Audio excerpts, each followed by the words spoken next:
दोस्तों, डीएम साहब ठेले वाला बनकर सड़क किनारे पानीपुरी बेच रहे थे। उसके बाद एक घूसखोर दरोगा आता है और हफ्ता मांगने लगता है। डीएम साहब से कहता है कि चलो हफ्ता निकालो। डीएम साहब कहते हैं कि किस बात का हफ्ता हफ्ता। तो दरोगा कहता है कि तुम यहाँ पर खड़े रहकर पानी पूरी बेच रहे हो, इसका हफ्ता तो तुमको मुझे देना ही पड़ेगा। सभी लोग देते हैं, तुम नए आए हो लगता है। तब डीएम साहब ने कहा कि कितना हफ्ता देना पड़ता है तुमको। तो दरोगा ने कहा 1 दिन का 100 देना पड़ता है रोजाना, तुमको अब 1 रुपया देना पड़ेगा यहाँ पर ठेला लगाने के लिए।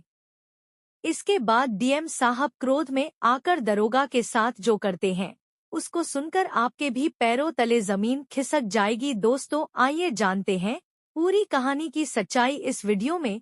लेकिन वीडियो में आगे बढ़ने से पहले आप सभी से निवेदन है कि आप वीडियो को एक लाइक कर दीजिए और हमारे ऐनू को सब्सक्राइब कर लीजिए। दोस्तों, दरअसल यह घटना है उत्तर प्रदेश के लखनऊ शहर की, जहां पर एक पानीपुरी बेचने वाले का लड़का दिन रात मेहनत करके पढ़ाई कर रहा था। उसका नाम था दीपक। दीपक के पिताजी पानीपुरी बेचकर अपने बेटे दीपक को अच्छे बड़े स्कूल में पढ़ाते थे। दीपक 10वीं कक्षा में पूरे उत्तर प्रदेश में टॉप करता है। लेकिन एक दिन उसके पिताजी कहते हैं कि दीपक बेटा, आज मेरे साथ तू पानीपुरी की दुकान पर चल, क्योंकि आज शहर में मेला लगा हुआ है और आज ग्राहक भी ज्यादा आएंगे, तो थोड़ी मेरी मदद करवा देना। तो दीपक खुशी खुशी अपने पिताजी का हाथ बंटाने उनके साथ पानीपुरी के ठेले पर चल देता है। दीपक के पिताजी मेहनत से पानीपुरी का ठेला अपने घर से बाजार तक धकेल कर ले जाते हैं। फिर बाजार जाकर रोड के किनारे अपने ठेले को लगाते हैं और एक एक चीज को अच्छे से व्यवस्थित जमाते हैं। दीपक भी उनकी अच्छे से मदद कर रहा था चीजों को जमाने में। फिर धीरे धीरे ग्राहकी शुरू होती है। लेकिन ग्राहकों के बीच में एक दरोगा साहब वहां पर आते हैं और वह दरोगा आकर दीपक के पिताजी से हफ्ता वसूली करने लगते हैं। दरोगा कहता है कि तुमने पिछले 7 दिनों से हफ्ता वसूली नहीं दी है, तुम्हें पूरे 7 दिन के साथ 0 देने होंगे। लेकिन दीपक के पिताजी के पास 0 नहीं होते हैं। उस समय दीपक के पिताजी कहते हैं कि मेरे पास अभी पैसा नहीं है, मैं तुम्हें कल दे दूंगा। तो दरोगा साहब गुस्सा हो जाते हैं और कहते हैं कि तुम हारा थैला उठाकर फेंक दूंगा अगर तुमने हफ्ता वसूली नहीं दी तो मुझे अभी के अभी 002। जयपाल यह सारी घटना अपनी आंखों से देख रहा था। जयपाल इतने में बीच में बोल पड़ता है कि तुम्हें काहे के पैसे दे, हम तो मेहनत करके कमा रहे हैं, तुम्हें काहे के पैसे दे। इतने में दरोगा और ज्यादा गुस्सा हो जाता है और जयपाल दीपक के पिताजी को कहता है कि तुम दे रहे हो या मैं तुम्हारे ठेले को उठाकर गिरा दूं। दीपक के पिताजी दरोगा के पैर पकड़ने लग गए और गिड़गिड़ा कर कहने लग गए कि मेरे पास अभी पैसे नहीं हैं, मैं तुम्हें कल कैसे भी करके पैसे दे दूंगा। लेकिन दरोगा मानता कहाँ है। दरोगा और ज्यादा गुस्सा हो जाता है और वह पानीपुरी के ठेले को उठाकर फेंक देता है। सारा सामान इधर उधर बिखर जाता है, सड़क पर सारा सामान अस्तव्यस्त हो जाता है। यह देखकर दीपक के पिताजी फूट फूट कर रोने लगते हैं और दीपक यह देखकर बहुत ज्यादा दुखी हो जाता है। और इसके बाद एक दिल दहला देने वाला हादसा होता है। अपमान के बाद जब दीपक के पिताजी घर जाते और चुपचाप रात में सो जाते हैं, जब अगली सुबह दीपक की मां अपने पति को उठाती है तो वह उठते नहीं है। तब दीपक वहां आता है, वह भी कोशिश करता है लेकिन वह नहीं उठते। तब दीपक एक डॉक्टर को दौड़ा दौड़ा जाकर बुलाकर आता है। डॉक्टर चेक करते और बताते हैं कि यह अब नहीं बचे, इनकी मृत्यु हो चुकी है, शायद इनको हार्ट अटैक आया होगा। यह सुन दीपक और उसकी मां पर दुखों का पहाड़ टूट जाता है। तब मन ही मन दीपक उस समय एक प्रतिज्ञा ले लेता है और यह बात ठान लेता है कि एक दिन वह भी बड़ा होकर एक बहुत बड़ा अफसर बनेगा और यह सारी हफ्ता वसूली बंद करवाएगा और अपने पे पिताजी की मौत का बदला लेगा। उसने उसके पिताजी का अपमान अपनी आंखों से देखा था। यह सारी घटना वह भूल नहीं पा रहा था। उसने अपने पिताजी को अपनी आंखों के सामने किसी के पाँव पकड़ते हुए देखा था, किसी के सामने गिड़गिड़ा देखा, उनकी आंखों से आंसू निकलते हुए देखा था। यह सारी घटनाएं उसकी आंखों में खटक रही थी। अब उसने अपने मन में ही ठान लिया था। तब उसे पता चला कि जिले में अगर कोई सबसे ऊंचा पद होता है तो वह होता है डीएम का। डीएम के अंडर में सभी दरोगा आते हैं और सभी निचले पद के पुलिस वाले आते हैं। डीएम को एक अच्छा बड़ा बंगला मिलता है, रहने के लिए नौकर चाकर मिलते हैं। डीएम के पास पावर होती है कि वह किस दरोगा के साथ क्या करे। और जब यह सब कुछ जान लेता है तो दीपक मन में ठान लेता है कि अब वह डीएम ही बनेगा। इसके बाद वह और जानकारी हासिल करता है और तब उसे पता चलता है कि डीएम बनने के लिए यूपीएसएससी की परीक्षा देना पड़ती है, जो बहुत ज्यादा कठिन होती है। लेकिन दीपक के मन में दृढ़ निश्चय था और उसे अपने पिताजी के अपमान का बदला भी लेना था। इसके बाद दीपक की मां ने दीपक को पढ़ाई के लिए अपनी जमीन के टुकड़े टुकड़े को बेच दिया और कहा, अब तू पढ़ाई कर और अपने पिता का सपना पूरा कर। उसके बाद दीपक 12th में और ज्यादा नंबर लाकर पूरे उत्तर प्रदेश में वापस से टॉप करता है और अपनी कॉलेज की पढ़ाई के साथ साथ वह यूपीएसएससी की भी तैयारी करने लगता है। इधर जैसे ही उसका कॉलेज कंप्लीट होता है, उसके बाद वह अपनी आगे की पढ़ाई पूरी करने के लिए दिल्ली के मुखर्जी नगर जाता है, जहां पर वह यूपीएसएससी की तैयारी में जुट जाता है। उसका दृढ़ निश्चय इतना मजबूत था, उसके पिताजी के संघर्ष, उसके पिताजी के बलिदान दीपक को सब कुछ याद थे। दीपक आज भी इतने साल हो गए थे, फिर भी वह घटना भूल नहीं पा रहा था। उसके मन में एक दृढ़ निश्चय था जिसके बलबूते वह एक एक करके अपनी तैयारियां पूरी कर रहा था। इसके बाद उसका पहला इम्तिहान आता है और वह यूपीएससी के पहले इम्तिहान में काफी अच्छे नंबर लाकर सिलेक्ट हो जाता है। इसके बाद और ज्यादा पढ़ाई करता है और अपने दूसरे इम्तिहान में भी काफी अच्छे नंबर से वह पास होता है। धीरे धीरे समय आगे बढ़ता है और वह तीसरी परीक्षा में भी काफी अच्छे नंबर लाकर टॉप करता है और इसके बाद उसका आखिरी इम्तिहान होता है और वह डीएम बनने के बस केवल एक ही कदम से दूर रहता है। दोस्तों, आपको लग रहा होगा कि यह घटना कोई काल्पनिक होगी, लेकिन दोस्तों इसके बारे में सारे प्रमाण भी हम आपको देने वाले हैं। इसकी सारी जानकारी हम आपको देंगे। यह घटना बिल्कुल सत्य घटना है। दोस्तों, यह घटना सुनकर आप भी हैरान रह जाएंगे। दोस्तों, कैसे एक गरीब घर का बेटा अपने पिता की बदनामी के बदले के लिए इतिहास रच देता है। आप सभी के सामने सारे प्रमाण दिए जाएंगे। दोस्तों, अगर आपको यह घटना पसंद आ रही है तो दोस्तों वीडियो को लाइक जरूर करें। यह कहानी दोस्तों काफी लोगों को प्रेरित करने वाली है। आज भी हमारे देश में दोस्तों कई सारे मध्यम वर्गीय और गरीब परिवार के बच्चे बड़े होकर कुछ बनना चाहते हैं। कोई आईपीएस बनना चाहता है, कोई आईएएस बनना चाहता है, कोई वकील बनना चाहता है, कोई इंजीनियर बनना चाहता है, लेकिन उनके पास पर्याप्त साधन नहीं हो पाते, पर्याप्त उनको जानकारी नहीं मिल पाती, जिसके अभाव से वह अपने जीवन में कुछ हासिल नहीं कर पाते हैं।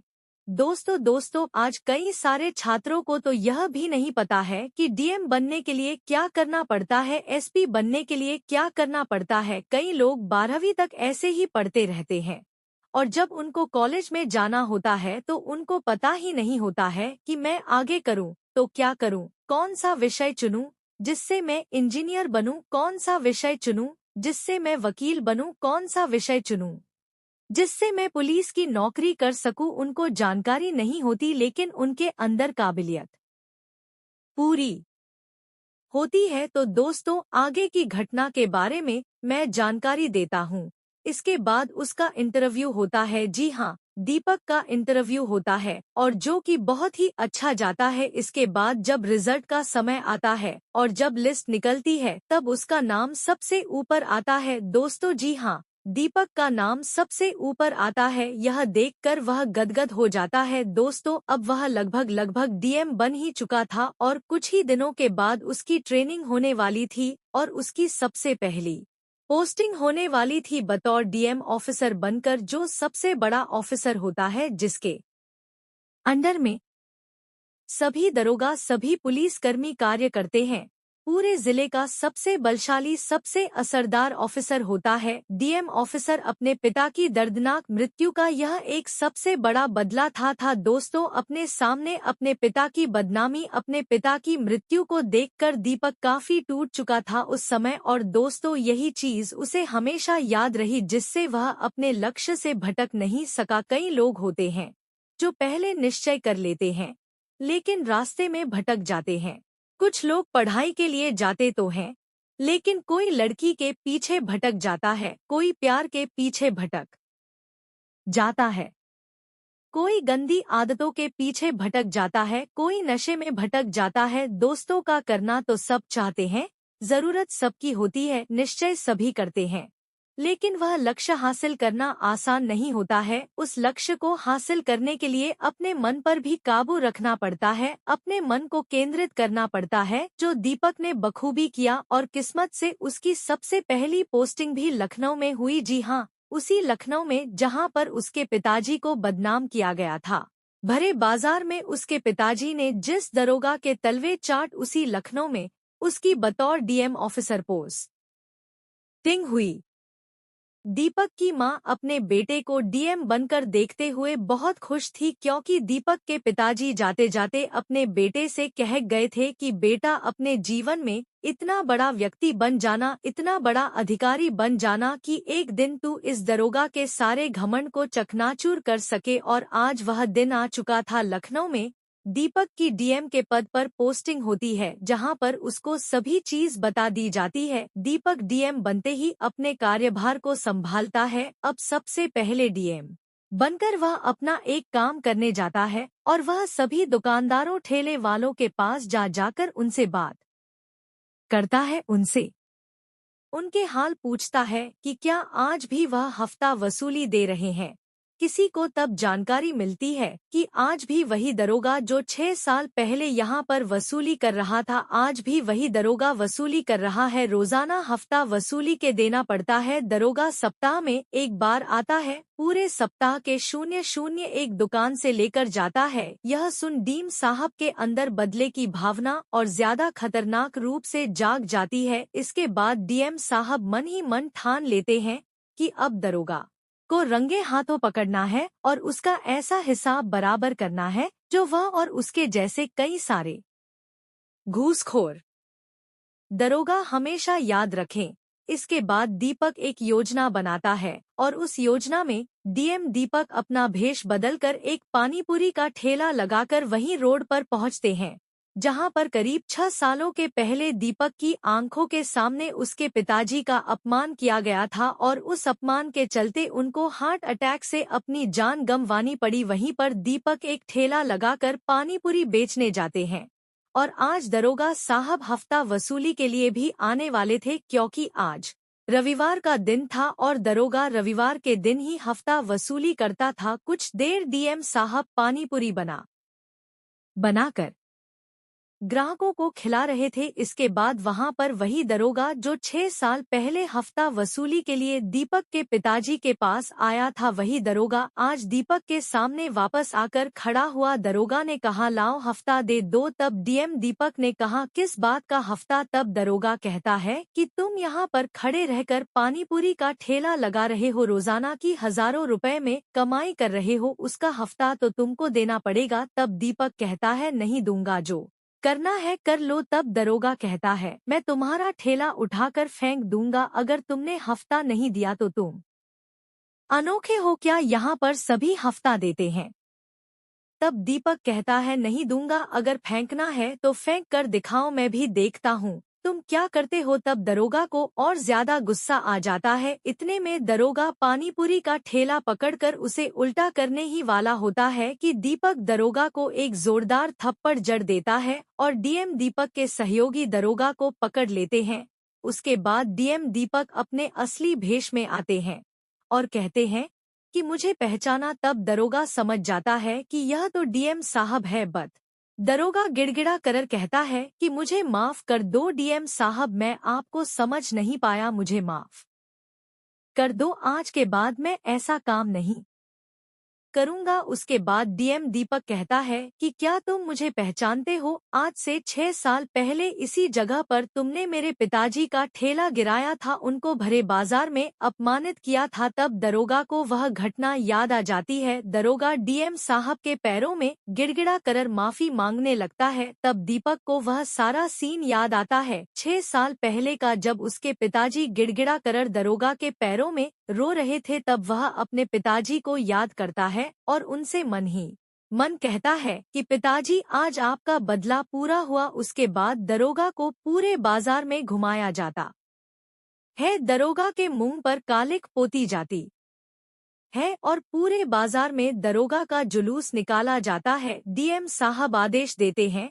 कि पूरे बाजार में इस दरोगा का जुलूस निकाला जाए और आज से कोई भी किसी भी दुकान वाले से वसूली नहीं करेगा। इस घटना के बाद डीएम दीपक सभी के दिलों पर राज करने लगे। जो ठेलेवा वाले सालों से हफ्ता वसूली दे रहे थे, उनकी हफ्ता वसूली अब बंद हो चुकी थी। सभी की दुआएं डीएम दीपक को मिल रही थी। दोस्तों, इस घटना से आपको क्या सीख मिलती है? किस तरह से एक गरीब परिवार के लड़के ने अपने पिता का बदला लेने के लिए डीएम की तैयारी करी, यूपीएससी में टॉप किया और अपने पिता का बदला लिया। आप क्या कहना चाहते हो डीएम साहब दीपक के बारे में? आप क्या कहना चाहते हो उस घूसखोर दरोगा के बारे में? आपकी जो भी राय कमेंट बॉक्स में लिख सकते हो, लोगों के साथ शेयर कर सकते हो। वीडियो अगर अच्छी लगी तो वीडियो को लाइक और चैनल को सब्सक्राइब जरूर करें, ताकि हमें हौसला मिले और भी ऐसे अच्छे वीडियो बनाने के लिए। इन कहानियों को सुनाने का उद्देश्य किसी को परेशान करना बिल्कुल भी नहीं है। यह कहानी आपको इसलिए सुनाई जाती है ताकि आप लोग इन कहानियों में से कुछ ना कुछ सीख सको और अपने जीवन में उस चीज को अप्लाई कर सको। मिलते हैं किसी अगली वीडियो में नए टॉपिक के साथ। तब तक के लिए जय हिंद, जय भारत। आप सभी का बहुत बहुत धन्यवाद।